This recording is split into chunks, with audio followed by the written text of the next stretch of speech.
I remember times I was sitting on the milk carton, sitting on the milk carton. No, uh, some of y'all kind of young, but back in the days they had the milk cartons. The first ones was just flat, hard plastic, and they carried the milk in. And the other ones was the cartons, the square. It's like a square box, but it's made of plastic. But you could put like about 6 gallons of milk in there, and they carry it into the store.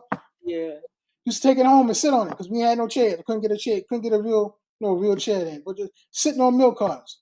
Put some towels on there. Yeah. Made it a desk. Put some towels on the chair. Put the towels on the cart. Made it a chair. Got to be ingenuitive. Gotta have ingenuity, man. You could get in your first apartment. You're gonna have your furniture. You had the milk cartons over there. That's a table and a desk. And then you have a little stuff over here. Then you have a little stuff over there. But Yeah. milk cartons. Wow. I'm saying that to say sometimes you got to have the faith to create what you want to create, depending on the material you want to create it with.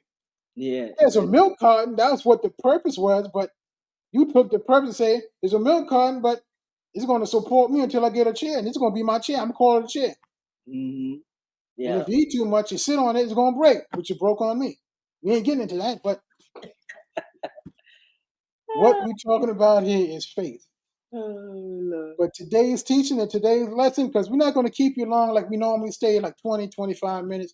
Gets real good, maybe 26 minutes. But we're going to be talking today about identity, Mm-hmm. faith, and finances. Mm-hmm. Identity, faith, and finances.